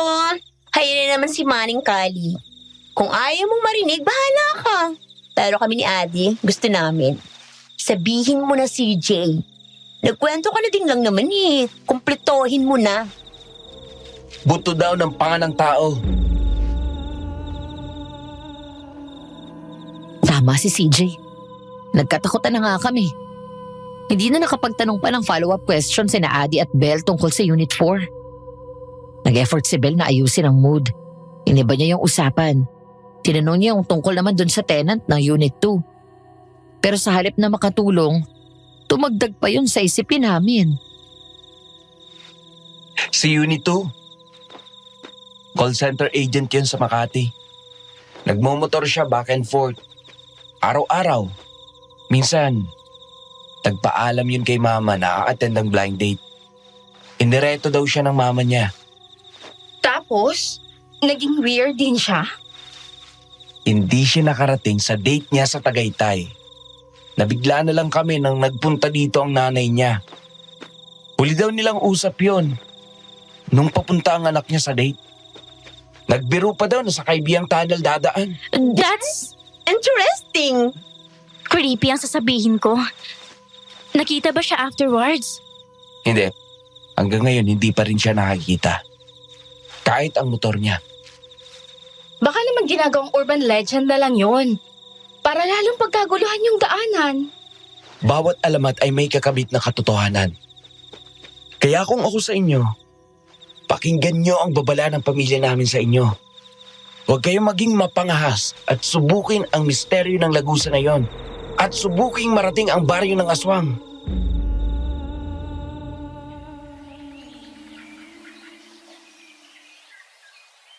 Pagdating ng hapon, umalis si Belle. Nakatanggap siya ng tawag sa booker niya na may modeling stint siya. Local model kasi si Belle. Si Adi naman, nagpaalam na lalabas lang at gagala. Nagpaiwan ako dahil may orders ako ng handmade accessories. Nung nag-iisa na ako sa bahay, naisipan kong sa front lawn gumawa. Makatipid sa paggamit ng fan at ng ilaw. Kumatok ako sa main unit para magpaalam na doon ako sa labas gagawa. Pero walang sumasagot. Doon ko na namalayan na solo ko pala ang buong compound. Kampante akong gumawa at hindi ko na namalayan ang oras. Bah, ang bilis kong nakatapos ah. Anong oras na? Nasaan ba ang cellphone ko? Heto pala. Natabunan na ng mga ribbons. 5:30 na pala. Kaya pala medyo madilim na. Makapag-ayos na nga. Baboy ba yon? Saan naman manggagaling yon? Saan naman galing ang baboy na to? Mula sa bahagyang nakaawang na gate ng compound, nakita kong sumilip ang nguso ng baboy. Tapos unti-unti na yung pumasok at dahan-dahang naglakad palapit sa akin. Nakaramdam ako ng kakaibang kaba. Kasabay ng pagtayo ng balhibo sa batok ko. Parang may kakaiba dun sa baboy na hindi ko matukoy. Gustuhin ko mang manakbo, hindi ko naman magawa. Para kong nabato-balani nang makasalubong ko ang mata nun. Naramdaman ko na unti-unti akong lumalapit habang nakalahad ang kamay ko. Hanggang sa nakarinig ako ng parang batingaw. Biglang umurong ang labi ng baboy at lumabas ang mga tila pangil sa bibig nun. Kali, sumagot ka kung naririnig mo ang boses ko. CJ? Oo, naririnig na kita. Dito ka lang sa likod ko at sa batingaw ka lang makinig. May maliit na telang may tali sa kanang bulsa ko. Pakidugot mo. Heto ba? Oh, yun nga. Buksan mo at isaboy mo dyan sa baboy ang laman. Pagkasabi ko sa baboy ng laman ng bulsikot na nakuha ko sa bulsa ni CJ, nagbago yun ng anyo. Parang sa pelikula na unti-unting nangitim ang balat nun at humaba ang mga kuko. Dahan-dahan, nagiging parang kawangis ng tao ang tindig nun. Pero bago pa yung tuluyang makapagbagong anyo, narinig namin na sumigaw ang papa ni CJ. May dala yung planggana ng tubig at isinaboy sa nilalang na nasa harap namin. Agad na umusok ang nilalang. Naghalo ang amoy na parang sinusunog na bulok na karne at asupre. Nagbagong anyo iyon ng tuluyan at naging isang malaking itim na ibon at mabilis na lumipad palayo. Ay, Diyos ko po. Ano yun? Iha, sa tingin ko'y alam mo na kung ano yun. Kahit hindi ko sagutin yung tanong mo. Ang tamang itanong mo ay kung bakit ikaw ang punterya nun. Buntis ka ba? Hindi po. Hindi pa? CJ, abay kay bagal mo naman. Maron, ano kaya kung pumasok ka na muna sa loob? Kakausapin kita. CJ, bahala ka na muna kay Kali. Tahimik lang ako. Iniisip ko yung sinabi ng papa ni CJ na ako yung punterya ng aswang. Bakit ako? Hindi naman ako buntis. Napatingin ako sa gawin ni CJ. Nakatingin din siya sa akin. Saka ko naalalang itanong sa kanya kung anong nangyari. Paano nandun sila ng pamilya niya nung inaswang ako. At ganito ang pagkakakwento niya sa akin, Madam Venus. Maron, kanina ka patahimik dyan. May problema pa. Inaalala ko lang yung bagong kapitbahay natin. Yung 3 dalaga nang umuupa sa Unit 3. Parang masyadong maloko at mapangasong dalawa doon. Lalo na yung Adi. May nararamdaman akong iba sa kanya. Hindi naman kaya dahil lang sa maitim yung tao. Nasabi ko lang naman yun. Alam kong hindi ka mapanghusgang tao. Oh, huwag mo na akong titigan ng ganyan. Nanlalambot ang tuhod ko sa'yo eh. Mama, hinihiragitan niyo na naman si Papa eh. Yan bang edad niyong yan na 60? Ay kinikilig pa kayo? Abay, lokong batang to. Natural naman. Anong tingin mo sa mga matatanda, manhid? Chill lang, Ma. Para binibiro lang kayo eh. Napiko na naman kayo agad. Nandito na tayo. Di yata't si Kali ang nakikita ko. Tama kayo, Ma. Linaw ng mata. Talagang ako'y inaalot ng batang to. Lumapit ka dito. Kukutusan talaga kita. Pero bago pa siya nahagip ng pabirong kutos ng mama niya, ay nakaiwas na si CJ. Ayon kay CJ ay nilapitan niya ako para batiin, pero hindi ko siya pinansin at nanatili lang akong nakatitig sa cellphone ko. Inakala niyang busy lang ako kaya pinabayaan niya lang ako. Pero nung batiin ako ng mama niya at hindi pa din ako namamansin, sinabihan sila ng papa niya na magmasid at sigurado may pupunta para sa akin. Sigurado ba si Papa sa sinabi niya? Baka naman kung ano nang nangyari kay Kali kaya tulala. Tumawag na kaya tayo ng doktor. Maniwala ka sa papa mo. Minsan lang yan magsalita ng tungkol sa espiritual at umiiwas na nga mula nung maging anak ka namin eh. Nakakarinig ako ng ingay ng baboy. Ayun, pumasok sa gate. Ay, nilalapitan ni Kali. Ay, naku anak! Kali! Lumayo ka dyan! Hindi yan ordinaryong baboy! Ayon kay CJ, para akong nahipnotismo. Hindi ko sila naririnig at patuloy ang lapit ko sa baboy. Doon na iniabot ng mama niya sa kanya ang purification bowl at inutusan siyang bating-tingin yun para magbalik ang ulirat ko. Nang matapos siyang magkwento, ako naman ang tinanong niya. Ano bang nangyari bago ka nagkaganon? Tsaka bakit ka nag-iisa? Wala naman. Nagtapos lang ako ng mga handmade items. Tapos, napansin ko na medyo madilim na. Kaya tumingin ako sa phone ko. Tapos noon, napatingin ako sa papalubog na araw. Tapos, narinig ko na lang yung batingaw. Wala ka bang nakakaaway? At sino naman kaya makakaaway ni Santa Caligena? Kami lang naman nakakapalitan niya ng salita kapag nakikipagtalo kami sa kanya. Nagulat kami ni CJ sa biglang pagsulpot ni Adi at Belle. Pero dahil sa sinabi nila, sandaling nagpaalam si CJ sa amin at pumasok sa bahay nila. Habang wala siya, ininteroga naman ako nung dalawa. Seryoso naman ang pinag-uusapan ninyo. Oo nga. At bakit tinatanong ni CJ kung may nakaaway ka? May nangyari ba? Kanina kasi... Bel, Adi! Pupunta muna kayo dito sa bahay. May itatanong lang ako. Sige po! Tara, Bel. Tawag tayo ni Tita Leia. Kain ka muna, Kali, Pag-alis ni Adi at Belle, siya namang balik ni CJ. Sa pagtataka ko, may dala na siyang itim na kandila at plangganitang puti na may tubig. Humingi siya ng permiso sa akin na i-cruise ang kandilang itim sa noo ko at sa pulsuhan.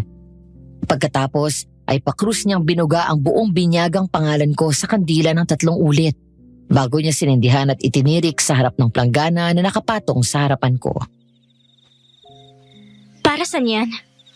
Hinala kasi ng tatay ko na may nananalbahe sa'yo. At mukhang tama nga siya. Bakit? Paanong tama? Tingnan mo. Nangitim na ang tubig. Sinyalis yan na may nagbabalak ng masama sa'yo. Mag-iingat ka. Sino naman kaya yun? Trabaho mo yan na alamin. Pinapasabi din pala ni Papa sa'yo na wag mo munang ipapaalam kina Belle at Adi ang tungkol dito. Pinaghihinalaan niyo ba sila? Wala ka na sa posisyon na paghinalaan sila eh. Pero dapat mong paghinalaan ang kahit na sino. Lalo't kamuntikan ka ng maging hapunan kani-kanila lang. Hindi ko alam kung anong dapat kong maramdaman ng mga sandaling yun, Madam Venus. Dapat ko ba talagang paghinalaan ng mga kaibigan ko? Naguguluhan ako, kaya hinayaan ko na lang muna. Sabi ko sa sarili ko, mag-oobserba na lang muna ako. At habang nasa ganun akong sitwasyon, tumakbo ng normal ang araw naming magkakaibigan hanggang sa sumapit ang October 31, 2015. Paano, Kali? Hindi ka talaga sasama? May iwan ka talaga dito? Oo nga naman, Kali. Sumama ka na sa amin. Gusto ko sana, pero may gagawin kasi ako. Okay, lalakad na kami. Ingat kayo. Ingat sila sa amin. Sumbagon ko ang kahit sinong buong-buong namang trip sa amin ni Adi. Makita nila na mag-model ba sila? Nang ano naman, gamot sa pasa. Model ni Bira o glungon ba? Kaya wag silang loloko-loko. Sigurado ako doon. Siya nga pala, Adi. Iyo ba yung motor na nasa harap? Oo, binili ko siya last week. Pero ngayon lang dumating. Na-delay ang delivery kasi wala yung kulay na gusto ko. Kaya nag-request pa yung store overseas. Buti nga't dumating ngayon. May magagamit kami ni Belle pagpunta sa Halloween event. Bye, Kali! Dalan ka na lang namin ng pasalubong. Pero hindi nila nagawa yun dahil hindi sila umuwi ng gabing yun. Akala ko inabot lang sila ng kalasingan sa daan o di kaya may nakadate lang na kung sino. Kaya hindi ako masyado nag-alala. Pero na isang araw na di pa rin sila umuwi. Umabot na sa 3. At kahit anong subok kong tawagan sila, hindi ko sila makontak. Doon na ako nabahala ng husto. Humingi na ako ng tulong kina CJ at sa mga magulang niya. Nagtulong kami na tignan ang mga gamit nila at nabigla ako sa nadiskubre namin. Kumusta, Kali? May nakita ka ba sa kwarto ni Belle? Wala po masyado. Maliban sa laptop niya na iniwan palang naka-charge. Nabasa ko ang ilang forwarded images at emails ni Adi sa kanya. Mga tungkol sa urban legends at ilang tungkol sa witchcraft. Ganun ba? Hindi namin alam ni CJ kung paano namin bubuksan sa'yo ito eh. Ang alin po? Kali, maupo ka na muna. May sasabihin kami ni Mama sa'yo. Nawiwirdohan man ako sa inasal nila, ginawa ko ang suhestyon ni CJ. Ilang sandali na tumahimik ang mama ni CJ. Tapos, dahan-dahan niyang iniabot sa akin ang isang litrato ng nakataob. Nang iharap ko yun sa akin, napasinghap ako dala ng pagkabigla. Dahil ang mukha ng nilalang na sumugod sa akin ng hapon, na iniligtas ako ni CJ, yung nasa picture. Ito yung kuha natin sa resort noong April. Nakita mo to? Yung mukha na nakasilip sa may leeg ni Adi. Ito yung nilalang na umatake sa akin. Oo. Makikita mo din dyan na distorted ang mukha ni Belle at Adi. Tapos may parang kamay na maitim na nakakapit sa leeg ni Belle. Anong nangyayari? Anong ibig sabihin nito? Iha, mahirap tanggapin ang sasabihin namin sa'yo. Pero si Adi ang nanalbahi sa'yo. Ano po? Hindi niya yun magagawa. Magkakaibigan po kami. Sasabihin mo pa din ba yan kung ipakita ko to sa'yo? Isang picture po ulit ang iniabot sa akin ng mama ni CJ. Graduation picture ko yun. Binigyan ko ng tig-isang kopya sina Adi at Belle. Binigyan din nila ako ng kopya ng sa kanila. Nang tignan ko ang likod ng picture, nakasulat ang buo kong binyagang pangalan at birthday ko. Kasama ang kung ano-anong simbolo na nakasulat sa pulang tinta ang nandoon. Ano pong ibig sabihin nito? Mga simbolo yan na pang-akit sa masasamang puwersa. Kadalasan, ginagawa ng isang kopya ng larawan ng sinasalbahe. Inililibing yun sa lugar na gusto nilang makaapekto dun sa tao. Kagaya naman ng ano? Halimbawa, ililibing sa tabing dagat para lumaki ang tiyan ng tao sa tuwing high tide. O kaya ay sa sementeryo para sundan ang mga kaluluwang di matahimik. May iba naman sa simbahan para bumait yung tao kung salbahe. At mukhang dito inilibing ni Adi ang sayo. Sa isang diary na naiwan ni Adi na nakabukas sa ibabaw ng desk niya sa loob ng kwarto niya, malinaw na nakasulat doon na sa Nasugbu exit ng Kaibiyang Tunnel, ililibing ang litrato ko. Tao lang ako, Madam Venus, hindi santo. Sabay-sabay na bumuha ang emosyon sa akin. Galit, sakit na tinraidor ako. Lungkot at nangingibabaw ang di ko makapaniwala na gagawin nila sa akin yon. Si Belle pa talaga nagturo kay Adi kung paano gawin ang paktol. Nilimot ko na lahat ng hiya sa katawan at napakagulgul ako sa harap ni CJ at ng mama niya. Nang sa wakas tumahan na ako. Iyon pong nakalagay na paraan ng pagpunta sa baryo ng aswang. Hindi mo gagawin yan, Kali. Kailangan kong gawin to. Oo, mali si Belle at Adi. Pero nakita niyo naman ang huling entry sa diary ni Adi, hindi ba? Babawiin na niya ang ginawa niya. Iha, hindi tayo nakasisiguro na nandun nga sila. At saka isa pa, ang pagpasok sa ganung lugar ay tsamba-tsamba lang sa mga mapangahas na tao. Pero sa isang katulad mo na bukas, lapitin. Maaaring hindi ka na makabalik sa normal na lugar ng mga tao. Gusto mong makabalik si Belle, di ba? Iha, bakit naman si Belle? Kung sakaling oo, ang sagot ko, hindi ko pa din gugustuhin na may mapahamak gawa niya. Nila ni Adi. Ginusto nila yon. Hindi ba't nararapat lang na pagbayaran nila ang konsekwensya ng ginawa nila? Natigilan ako sa tono ng pananalita ni CJ. Oo, tama siya. Wala namang namilit sa kanila na gawin yun. Pero ayun sila at sumigi pa rin. Katangayan kung iisipin na kaibigan ko pa rin sila sa kabila ng nalaman kong ginawa nila sa akin. Sa puntong yun, ang gusto ko na lang putulin na ng tuluyan ang ugnayan namin.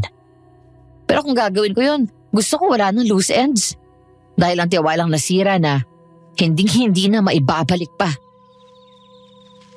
Oo, tama ka sa sinabi mo, CJ. Pero para mangyari yon, kailangan makita natin sila. Kailangan ko ring makasigurado na tuluyin ang naputol ang ginawa nilang paktol sa akin. Delikado ang gagawin mo, Iha. Sigurado ka na ba sa desisyon mong yan? Kung hindi po ako kikilos, hindi po matatapos ang problema kong to. Hindi naman po maaayos ang isang problema nang tititigan lang at hahayaan na lang. Tama ka sa sinabi mo. Kung ganon, Hayaan mong tulungan kita. Tinutulungan na ninyo ako ngayon. Malaking bagay na ito. Ang ibig kong sabihin, sasamahan kita. Dahil nalaman kong ako ang punot dulo ng gulong ito. Iniabot sa akin ni CJ ang diary ni Adi. Nakalipat na yun sa ibang pahina.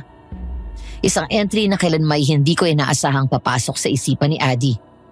Nakatala doon ang petsa ng birthday ni CJ at nakadetalye ang mga nangyari. September 10, 2014, sa bahay niya na Adi. Bel, kumuha ka pa ng alak dyan sa wine rack ni Daddy. Pili ka ng mas matapang. Tama na, Adi. Pares na tayong may tama. Kanina pa tayo umiinom sa birthday party ni CJ. Ha? Si CJ? Hayop na yun. Ikaw pa ang dinadahilan ng high school graduation. Kesyo ikaw daw ang gusto. Yun pala si Kalijena na ubod ng badoy, weird at walang social skills ang gusto. Animal. Nag-aalala lang siguro siya para kay Kali. Tingnan mo nga nangyari sa ating dalawa. Nagkasakitan pa tayo ng gabing yun. Pati si Kali, napagbunto na natin. Isa pa yung malanding yan eh. Kutob ko lihim na may gusto yan kay CJ. Ayaw lang umamin. Mga hayop silang dalawa. Ano kaya kung kulamin ko yung si Kali? Turuan mo ko, Bet. Gumanti tayo. Adi, masama ang paktol. Pwedeng ikamatay ng tao yun. Tsaka, pwede ka ding balikan ng gagawin mo. Nauna silang magkasala sa atin. Gumaganti lang tayo. Hindi ko naman siya papatayin eh. Tatakutin lang. Marunong ka nun, diba? Kay Bel nagmula ang ideya ng baryo ng Aswang na may mga espesyal na lagusan na pwedeng daanan para yun marating. Na ano bang masamang balak ng isang tao kung doon mo yun gagawin o hihilingin, magkakaroon ng katuparan. Ayon sa nakasulat sa diary ni Adi, inilibing nila ang litrato ko sa bukana ng lagusan na nasa baryo ng mga aswang. Sa iba, iisiping isa lang yung alamat, pero totoong-totoo ang mga dinanas ko. Nung matapos kong basahin ang entry, namanhid ang mga kamay ko. Nabitawan ko ang diary at doon biglang nagsalita ang papa ni CJ na nandito na rin pala sa loob ng bahay. Kung sa kabila ng mga nabasa mo, ay gusto mo pa ding makapunta sa baryong yon, maaari kitang matulungan. Ngunit ang pagbalik mo, ninyo ng aming si CJ, hindi ko magagarantiyahan. Hindi nyo na kailangang pasamahin si CJ sa akin. Problema po namin itong tatlo ni Bel at Adi. Kasalanan namin na ganun lang karupok ang tinatawag naming pagkakaibigan. Kahit na, Iha. Hayaan mong tumulong ang anak namin. Kasalanan din naman niya kung bakit kayo nagkagulo. Kung noon pa siya nagsalita, di sana'y hindi na umabot pa sa ganito ang sitwasyon. Sige na, Kali. Hindi din ako mapakali kung mag-isa kang lalakad doon. Tsaka, magagamit mo ako. May alam sa mga ganong bagay ang pamilya namin. Salamat, CJ. Pagdating ng kaliliman ng gabi, lumakad kami ni CJ. Angkas niya ako sa motor niya.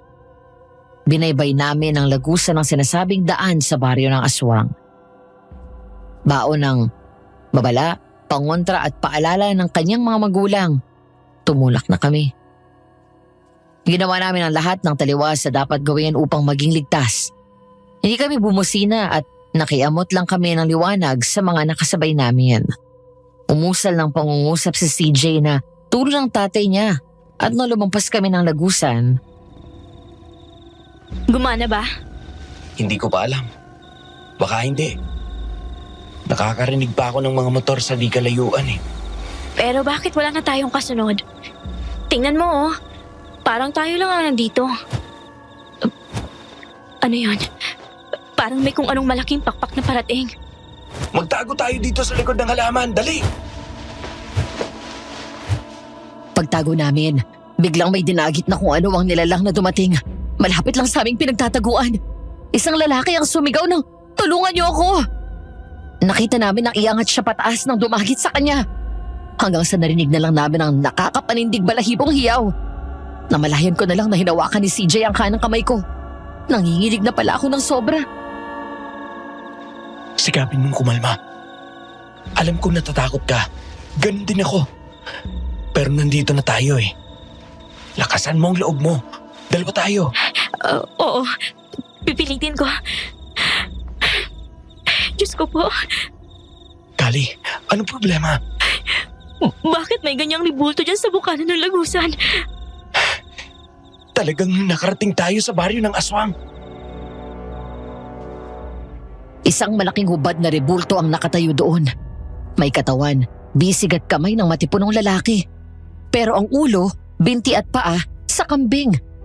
May malaki yung sungay na nakaarko. Ang dila ng naturang lalaking may ulo ng kambing ay humahagod sa buong kahubdan ng buhat ng babae na walang saplot. Hindi ako maaaring magkamali. Motor ito ni Adi. Naiwan pa ang susi sa ignition, oh. Ako ang may gawa ng keyhorn na to. Kung ganon, nandito nga sila. Para mo ko niyang susi. Titingnan ko itong storage bay. CJ, anong problema? Bakit ka natigilan? Nandito ang graduation picture mo. Sa estado nito, mukhang eto na yung sinasabi ni Adi sa diary niya na inilibing niya dito na graduation picture mo. Puro bakat ng lupa. Mabuti naman kung ganon. Talaga palang desidido na silang bawiin ang masamang ginawa nila sa akin. Pero pilas ang picture mo. Ha? Patingin. Eto oh. Pilas nga ano. Ganon na ba talaga ang galit nila sa akin? Hindi ko masabi. Pero sa pagkakahati nito, parang pinag-agawan kaya napilas. Malalaman lang natin ang totoo kung makakausap natin ang dalawang yon. Ang tanong ay nasaan na ang dalawang yon? Minabuti namin ni CJ na gumala ng kaunti sa lugar. Pero bago namin yung ginawa, winisikan ako ni CJ ng kung anong langis. Maging siya naglagay din. Sabi niya sa akin pabaon yun ng papa niya. Isang panlansi para hindi kami mahalata na hindi kami mula sa lugar na yun. Kung sakaling makapasok nga kami sa baryo ng Aswang. Habang naglalakad-lakad kami palapit sa mga kabahayan, napansin namin na nagsasara ng bintana at pintuan ng mga tao kapag napapadaan kami. Huwag mong pansinin. Basta maglakad ka lang ng normal. Parang namamasyal, ganon. Bakit sila ganon? Nakakapag-alala naman. Hindi ko din alam. Pero sabi ni Papa, makibagay. Huwag magsalita na unang beses lang natin dito. Dahil baka maakit natin ang atensyon ng ibang aswang. Mawalang galang na sa inyong dalawa. Pasensya na kung nagulat ko kayo. Napansin ko kasi na palingalinga kayo.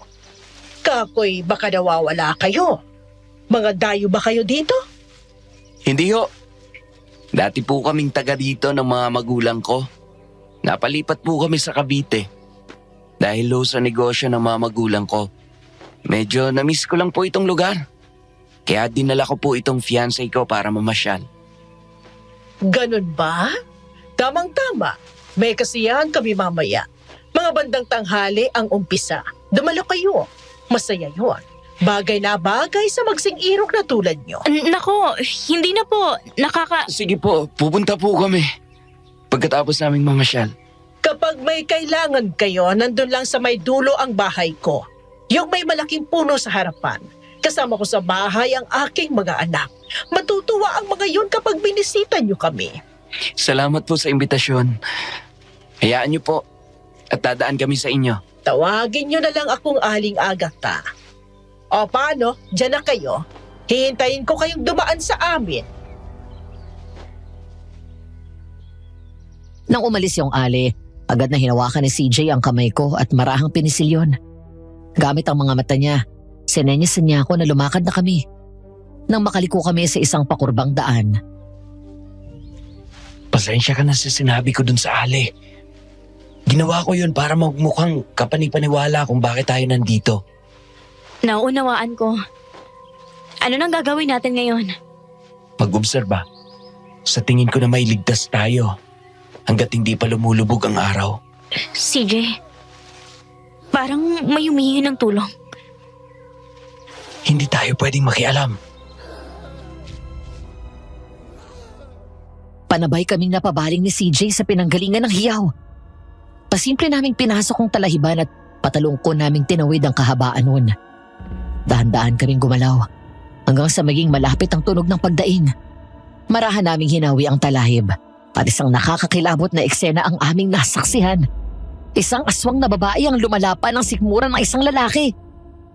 Sakto naman na pumaling sa amin ang mukha ng naghihingilong lalaki at suminghap-singhap ang bibig nun na parang may gustong sabihin sa amin. Doon na ako kinabig ni CJ at isinubsob ang ulo ko sa dibdib niya habang takip ng mga kamay niya ang magkabilang tenga ko. Huwag ka nang tumingin. Sikapin mo din na huwag pakinggan. CJ, buhay pa kaya sina Adi at Belle? Paano kung mali ako sa pagpunta rito at pinahamak lang kita? Huwag kang mag-iisip ng ganyan. Ginusto kong samahan ka dito. Kung sakali man na magkatotoo ang kinatatakutan mo, aalis tayo dito na magkasama. Ang mahalaga, nakuha natin ang kasagutan sa mga katanungan natin.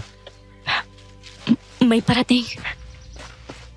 Talaga namang iniraos mo din ang kasibaan mo, ano, Krising? Amatang walang utang na loob na ito? Aangilan mo ako? Papatulan kita. Baka gusto mong isama kita sa iyong handa sa kasiyahan mamayang tanghali. Ganyan. Mga yupapa ka sa akin. Hirap sa'yo, ginagalit mo pa ako. Linisin mo yung kalat mo. May mga bisita tayo. Nakakahiya kung may makikita silang kalat. Mamaya isipin nilang dugyot tayo. Hindi pa ako makasigurado. Pero sa tingin ko'y madadagdagan tayo dito.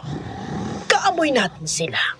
Kung nagkakamali man ako, malalaman natin yan mamaya sa piging. Kung matatakot ba sila sa makikita nila o hindi. Ang dalawang kasama ko sa bahay hindi pa hinog para maging kaanib natin. Inihahanda ko pa sila. Problema ko pa nga na hindi ko tuluyang mabura sa isipan nila ang lugar sa labas. Oo naman, kung hindi talaga sila magiging katulad natin, magiging palahian na lang sila. Pagkatapos, maaari nyo na silang kainin. Pagkatapos noon ay umalis na si Agatha. Ang naiwang aswang na tinawag niyang Krising ay nagbalik sa anyong tao at tuluyang ay dinispatcha ang katawan ng biktima niya. Nang wala ng tao, sakalang kami nakahinga ng maluwag ni CJ. Maingat kaming lumabas mula sa talahiban at nagtungo sa may tabing dagat. Gusto ko sanang magtampisaw sa malinaw na tubig, pero pinaalalahanan ako ni CJ na makaaapekto yon sa pagbabalad kayo namin bilang kauri ng mga taga doon. Hetong tubig. Uminom ka muna. Salamat. CJ, hanggang kailan uubra ang pagkukunwari natin? Ang totoo niyan, saglit lang. Sabi ni Papa, hindi tayo dapat abutan ng kinabukasan sa lugar na ito. Kaya dapat mamayang gabi ay... Ano nga ba yung gagawin natin? Hanapin sina Adi at Belle at umalis tayo bago tayo abutin ng susunod na araw sa lugar na to. Kasasabi mo lang. Oo nga. Tama. May problema ba? Wala naman. Pero ramdam ko na meron siyang hindi sinasabi sa akin. Sa totoo lang, ang sinasabing baryo ng aswang ay isang kaaya-ayang lugar. Mapuno, malinis at malapit sa dagat na may asul na kapaligiran. Kung hindi nga lang sa mga aswang na naglipana, gugustuhin mo talagang manatili doon hanggang sa doon ka na tumanda. May kung anong ere din ang pang-aakit ng lugar. Sabi nga ng salitang banyaga, magical. Tipong parang may kapangyarihan yun na ipalimot sa iyo ang mga bagay-bagay. At napatunayan ko yun nang salubungin kami ni Agatha bandang tanghali para dalhin kami sa isang lawag sa gitna ng kakahuyan. Ganito po ang nangyari, Madam Venus. Ganito kami kung magsaya dito. Kung ganun po, ay may ikinasal yung ganon? Ba't kita mo nga dapat ano? Hindi ka pala talaga nagsisinungaling nang sabihin mong taga dito kayo ng pamilya mo. Oo, tama ka. May ikinasal nga. Ina, nahinda na po namin ng mapagkain para sa kasiyahan. Ganun ba? Mabuti naman. Siya nga pala, ito ang isa sa ating mga bisita. Sina, Ako po si CJ. At eto naman ang fiancé ko na si Kali. ito naman ang anak ko si Jonabel. At yung isang papalapit ay si Adana. Anak ko din siya. Nang makaharap namin silang dalawa, hindi ko matandaan ang mga kaibigan ko sila. Basta pakiramdam ko lang noon, matagal ko na silang kakilala. Si CJ naman ay tahimik lang sa tabi ko. Hanggang sa pinaupo na kami sa isang mahabang mesa, katabi ng iba pang bisita. May iba na umiiyak, ang iba naman ay pawang walang ideya sa nangyayari. Nang hainan kami ng pagkain at inumin, inabot ko yon para kumain. Doon inabot ni CJ ang kamay ko at pasimpleng hinalikan ng likod noon, sabay bulong. Kali, huwag kang kakain o iinom ng anumang ibibigay nila sa'yo. Kahit ang prutas ay hindi pwede. Bakit hindi? Ang sasarap pa naman ng mga ito.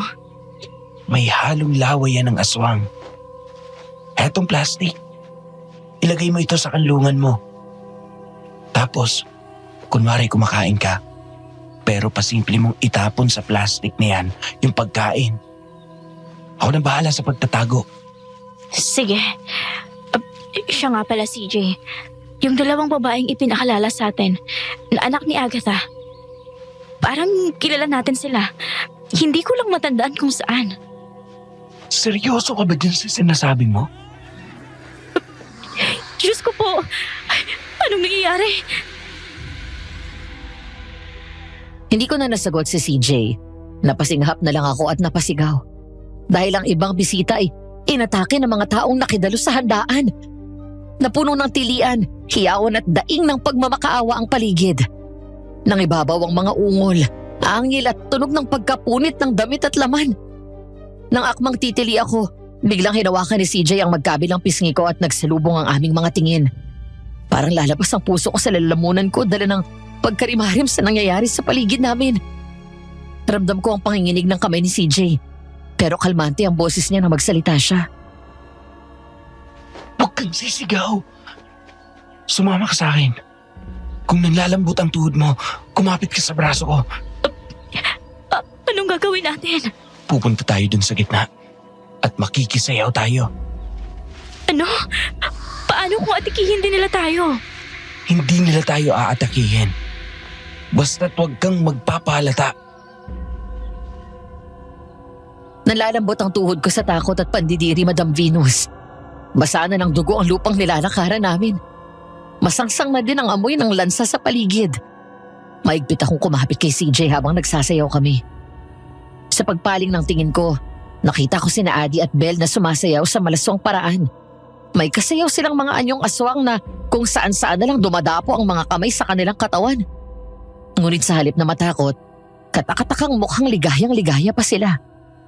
Doon parang biglang naglinaw ang isipan ko. At bigla akong naalala kung sino sina Adi at Belle.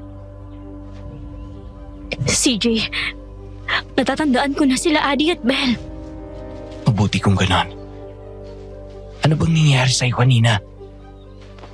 Nabigla ako nung sabihin mong hindi mo sila matandaan. Hindi ko rin alam. Pero kung tama ako, posibleng itong lugar mismo nakaapekto sa realidad natin. Mas tumatagal tayo rito. Mas naiiba ang kalagayan ng isipan natin. Kayong dalawa, sasama kayo sa akin mamaya. Ipinapasabi ni Ina na iimbitahan niya kayo sa aming bahay pagkatapos ng kasiyahan. Jonabel, ano't ginugulo mo ang dalawang yan? Kita mo nang nasa gitna sila ng pagsasayaw. Hindi naman niya kami naaabala. Ayos lang po. Oh, pagpasensyahan nyo ng aking anak. Sabik lang ito sa mga bisita. Lumayo ka na nga. Iniirita mo ako, lintik ka! Isang sampal at sabunot ang ibinigay ni Agatha kay Belle bago niya ito itinulak palayo sa amin. Kumilos ako para umawat, pero pinigilan ako sa braso ni CJ. Isang marahang iling ang ibinigay niya sa akin nang lingunin ko siya. Ilang sandali pa kaming nagsayaw. Pagkatapos pasimple kaming pumuslit paalis sa lawag. Pero hindi pa kami nakakalayo. Biglang may humawak sa mga braso namin at tiniklat kami papunta sa likod ng nagkakapalang ligaw na halaman. Dinala niya kami sa isang abandonadong kubo. Nakatayo sa animoy palaisdaan sa gitna ng liblib. Ligtas ang lugar na ito. Walang lumalapit sa lugar na to dahil pag-aari ito ng isang dating albularyo. Bakit mo kami dinala dito? Ang totoo niyan, hindi ako anak ni Agatha. Hindi ako taga rito. Maniwala sana kayo. Bakit mo sinasabi ito sa amin? Hindi ko din alam. Ang ulo ko. Ang sakit. Oo, naalala ko na. Magkakilala tayo. Ako si Ben. Tanda pa ninyo ako, diba? Kali, magkakaibigan tayo ni na Adi. Kali, bakit mo ako sinampal? Kaibigan, mga hayop kayo ni Adana. Sinalbahin niyo ako. Tinuruan mo siya ng paktol. Tapos may lakas ka pa talaga ng loob na tawagin akong kaibigan. Ang kapal na mukha mo! Kali, maniwala ka. Pinagsisisihan ko nagawa kong yun. Ako nga ang nangikayat kay Adi na bawiin ang paktol. Kaya kami napadpad ulit sa lugar na to. Maniwala ka, ang totoo nga niyan. Sa gitna ng mga iyak at tikbi, ikinuwento sa amin ni Belle ang nangyari. Sabi niya nung hapon na nagpaalam sila ni Adi na papunta sa isang Halloween party, ay siyang pagpunta nila sa baryo ng Aswang para hukayan ang inilibing na picture ko sa bukanan ng Lagusan. Pero O ano? Nakarating ba ulit tayo? Sa tingin ko naman, oo. Tingnan mo. Ayan na ulit ang riburto ng Diablo. Hukayin na natin ang inilibing mong picture ni Kali. Tapos sabihin na natin sa kanyang lahat-lahat. Okay ka lang ba talaga na gawin natin yon? Inagaw niya sa atin si CJ. Adi, hindi niya inagaw si CJ sa atin. Kung nagbago man si CJ ng pagtingin sa akin, kasalanan ko yun. Dahil hindi ko siya pinansin nung naliligaw pa siya sa akin. Walang kasalanan si Kali doon. Anong wala? Ang sabihin mo, malandi ang sangyon. Nasa loob ang kulo. Nagkunwari siyang hindi interesado kay CJ para sa kanya lumapit. Tuso ang gaga. Pero mali pa din to. At gusto ko nang itamang pagkakamali kong yun. Isang malaking pagkakasala sa Diyos ang manakit ng kapwa, lalo't ginamitan ng makakaliwang kaalaman sa espiritual. dahil sa pamimilit ni Belle, nahikayat si Adi na hukayin na ang picture ko. Pero nung paalis na sila, biglang nagbago ang isipan ni Adi. Gusto niyang ituloy pa ulit ang paktol. Kumontra si Belle at doon na sila nagtalo. Pinag-agawan nila ang graduation picture ko at napilas. Naghalit si Adi. Lumakad dito pala yun na walang direksyon. Natagpuan na lang nilang dalawa na nasa harap sila ng isang bahay na may malaking puno na may mga nakasabit na kung anong maliliit na arko na kulay puti. Nasaan na tayo, Belle? Hindi ko alam. Umalis na kaya tayo? Kanina pa nananay yung mga balahibo ko sa batok. Sige, tayo na. Ben! May sumabit sa buhok ko! Yung isa sa nakasabit sa puno. Sumabit sa buhok mo. Teka, alisin ko. Bilisan mo! Baka may dumating! Oo, eto na nga. Ay, Diyos ko po! Bakit ka sumigaw? Pangalang tao ang mga nakasabit sa puno. May ngipin pang isang to na sumabit sa buhok mo. Dala ng takot, nanakbo na si Adi. Hindi na niya inalintana na malaking bahagi ng buhok niya ang mabubunot dahil nakabuhol pa yun sa panga ng tao na nakasabit sa puno. Nanakbo sila hanggang sa nakasalubong nila si Agatha na pinakitaan sila ng kabaitan. Pero hindi pa sila dapat magtiwala. Dahil nang maisama sila nito sa bahay na tinutuluyan niya, tuluyan na rin nilang nakalimutan ang kanilang pagnanais na umalis sa lugar na yun. Tinapos ni Belle ang kwento niya sa... Pagkatapos noon, 2 araw niya kami ginawang bihag sa bahay niya. May pilit siyang ipinainom sa amin. Tapos pilitan niya kaming pinasisibingin sa mga lalaki. Grabe! Nakapanlaban ako pero si Adi, kawawa si Adi. Pinagpasasaan siya. Ako na may binugbog ni Agatha. Siyang tumatayong parang mayora ng baryong to. Walang otoridad dito. May sarili silang mundo sa lugar na to. At sinasabi mo sa amin ang lahat ng ito dahil... Dahil nakakaawang sinapit namin. Ginusto lang naman namin na bawiin ang ginawa namin pagkakamali. Pero bakit kailangan pa kami parusahan ng pagkakataon sa ganitong paraan? Paano na lang kung maging aswang din kami? Ano nang mangyayari sa amin? Ano pa?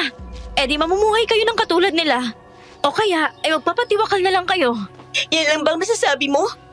Palibasa hindi mo dinanas ang dinanas namin ni Adi. Kahit man lang sana konting pagkaawa, magkaroon ka para sa amin. Parang natutuwa ka pa nga na napahamak kami. Walang sino man ang matutuwa sa salaghati ng iba. Pero awa, hindi pwedeng gagawa kayo ng isang bagay tapos ipaparamdam mo sa amin na dapat namin kayong kaawaan dahil nagdurusa kayo sa masamang epekto ng bagay na ginusto nyo. Pagkasabi ko noon bigla kaming nakaamoy ng mabaho. Yung parehong amoy sa may resort kung saan kami nag-reunion. Kasunod nun nakarinig kami ng mga kaluskos sa paligid. Biglang tumalangko si Belle. Sabay sapo ng kanyang ulo. Kani mo nasa isang pyro earthquake drill siya. Nagkatinginan kami ni CJ, tapos napatingin kami sa bintana. Lumubog na pala ang araw. At halos kainin ng dilim ang nooy namumula ng kalangitan. Nagkagulatan kami nang marinig namin ang boses ni Agatha sa labas. Jonathan! Malaki ang kasalanan mo sa akin! Ninakaw mo ang aking mga panauhing pangdangal! Lumabas ka dito ngayon din! At dalhin mo sila sa akin! Ayoko na. Gusto ko nang umuwi. Ialis niyo na ako dito. CJ, kasama niya si Adi. Pero parang may mali sa kanya. Sa tingin ko'y nasa ilalim ng impluensya ng aswang na yan si Adi. Umalis na lang tayo dito. May lihim na lagusan ng kubong to. Iiwan mo si Adi, ganun ba? Ganyan na lang ba talaga kababaw ang pagpapahalaga mo sa pakikipagkaibigan? Pinagtulungan niyo akong dalawa na gawa ng masama. Tapos ngayon, aabandonahin mo naman si Adi? Dahil hindi na konbinyente sa iyo ang sitwasyon? Anong gusto mong gawin ko? Magpahuli at maging parausan ng mga lalaking aswang sa lugar na to? Paslangin niyo na lang ako! Gumawa tayo ng paraan. Magplano tayo. Tama si Kali. Magtulungan tayo para malampasan natin to. Sige, Adana! Wasakin mo ang pintuang yan! Kung may plano ka, CJ, sabihin mo na. Dahil hindi tatagal ang pintuan ng kubong to. Bago pa tuluyang masira ni Adi ang pintuan, ay binuksan yun ni Belle. Agad naman siyang sinugod ng sabunot ng nooy galit na si Agatha. Ang dating maamong mukha nun napuno ng kulubot. At ang dating makipot na labi nung una niya kaming kausapin, tabingi na at labas ang mga pangil. Niampa niya ang naghahaba niyang maitim na kuko kay Belle at itinutok ang nagtutulisang dulo noon sa mukha nito. Sabihin mo sa akin, babae, sa paanong paraan mo gusto pukitan ko ang nakakainis mong pagmumukha? Ano ang katarantaduhan itong nakikita ko? Bakit mo iginapos ang aking mga bisita? Ina, nagsisinungaling ang dalawang yan sa inyo. Anong ibig mo sabihin? Mga tao sila. Napagkatuwaan nilang dalawa na pasukin itong baryo ng mga aswang dahil sa kuryosidad. Tingnan mo nga naman ano. May silbi ka din naman pala. Hindi ka man mapakinabangan sa pagpapalahi sa aswang. Pwede kang gawing bantay. Huwag kang mag-alala, Adana. Sa'yo ko sila ibibigay. Matapos ang gabing ito, magiging ganap ka ng aswang sa oras na makakain ka ng laman ng tao. At ang dalawang mapagkunwari na yan ang ipalalamon ko sa'yo! Ngayon na! Sinabuyan ni CJ si Agatha sa mukha ng asin na may halong pinatuyong dahon ng berbena at pinulbos na buto ng atis. Habang ako naman mabilis na itinaklob ang kumot na pulas na hawak ko kay Adi. May mga Latin na nakasulat doon at nakasabit na ilang medalyon. Ang totoo niyan, Madam Venus, hindi kami nakatali ni CJ. Nagkunwari lang kami para malansi si Agatha. Dahil sa isinaboy ni CJ, pansamantalang hindi makakita si Agatha. Kaya naman sinamantala na namin yun. Isinampay ni CJ sa balikat niya si Adi at balot ng pulang kumot nanakbo na kami kasama si Belle. Ilang minuto din kaming nanakbo hanggang sa may mapansin ako. Teka lang, CJ! Hindi tayo pwedeng tumigil, Kali! Hindi magtatagal at aayos ang pakiramdam ng Agatha na yon. Kailangan makalabas na tayo dito! Bago siya makabawi ng lakas! Pero CJ, kanina ko pa napapansin na ilang ulit na nating nalalampasan ng punong yan. Parang paikot-ikot lang tayo. Sigurado ka? Oo, may 4 na ulit na tayong lumalampas sa punong yan. Subukan natin ng isang beses pa. Gusto kong makasigurado. Dito na tayo mamamatay. Manahimik ka nga.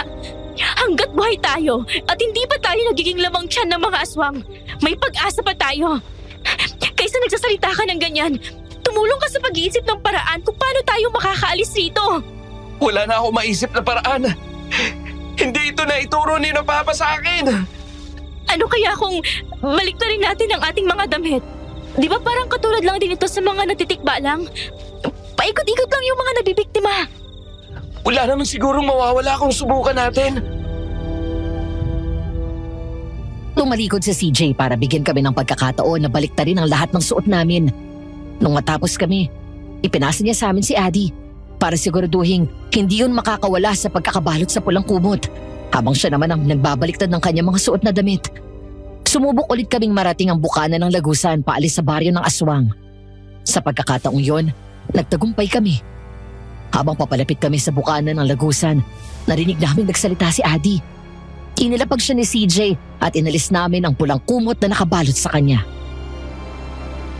Bakit ako nakabalot ng kumot? Mahabang istorya, Adi. Sa kanila naman ipaliliwanag sa iyo ang mga nangyari. Ang mahalaga makaalis na tayo sa impyernong lugar na to. Kung ganon, tayo na. Gusto ko na ding makauwi. Bilisan ninyo! Nandito na si Agatha! Nasundan tayo! Hindi kayo makakatakas sa akin! Dito lang kayo!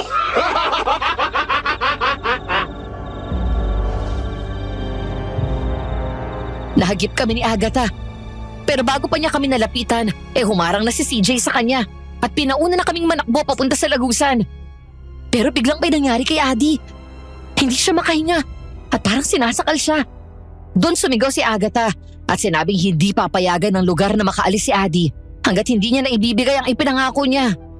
At yun ay ako. Nangatakihin ako ni Adi dahil sa utos ni Agatha. Isunubsob ko ang ulo niya sa balikat ko para doon niya ako kagatin. Ganyan nga, Dana! Lapain mo na siya! Ano hindi natawa ba? Nasisiraan ka naman ng bakit dahil sa sakit! Huwag kang mag-alala! Sabit na lang! Hey! Ubod ka ng daldal na hinayupa ka! Sakit? Alam mo ba kung anong salitang yun, ha? Natural, hindi! Pero itong kagat na ito sa balikat ko, wala ito kumpara sa ginawa sa akin ng mga taong pinagkakatiwalaan ko!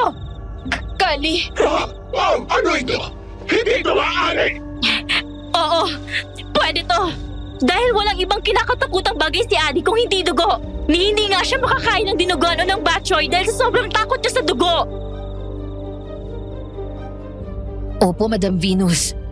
Sumugal ako. Umasa akong kahit nasa ilalim ng impluensya ni Agatha si Adi, gagana pa din ang takot niya sa dugo.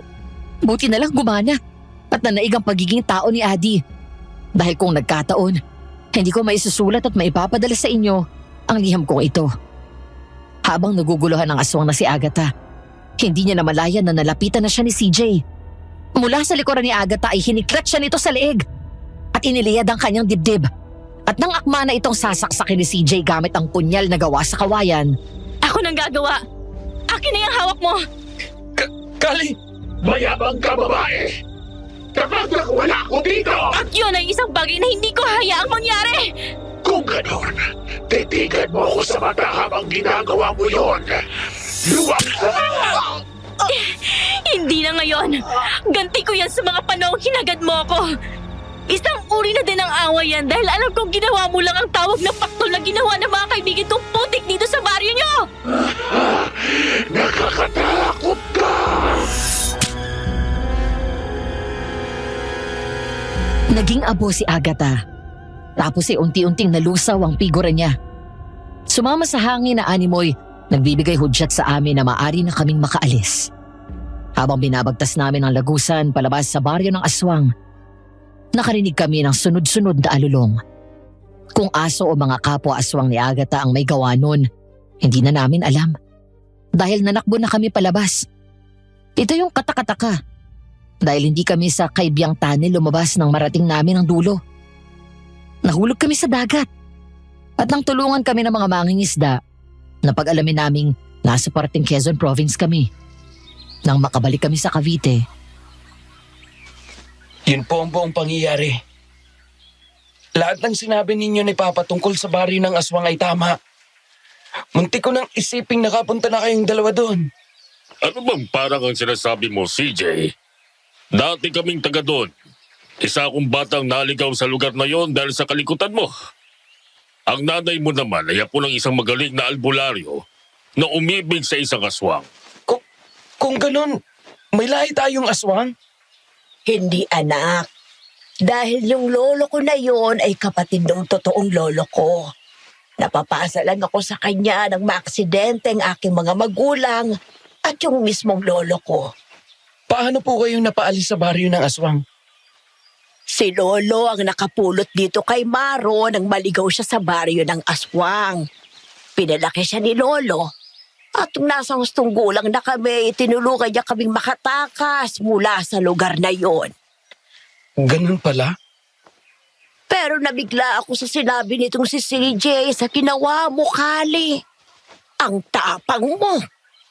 Lumalakas lang po ang loob ko. Dahil hawak ni CJ yung aswang. Isa pa, naghahanap din po ako ng closure. Hindi ko naman pwedeng paslangin ang dalawang yon. Dahil murder yon. Pero paano mong nasabi na yung Agatha ang sumusunod sa'yo? Dahil sa mata niya, may taling pula na malapit sa tuluan ng luha ang kaliwang mata. Nang nakita ko sa halamanan doon sa resort. May ganun ding tali yung baboy na sumugod sa akin nung hapong iniligtas niyo ko. Ibang klase ang attention to details mo. Crafter's eyes po. Ay, sana lang naging matalas din ang paningin ko sa ibang bagay. Para nakita ko rin ang katotohanan sa likod ng mga taong pinapahalagahan ko.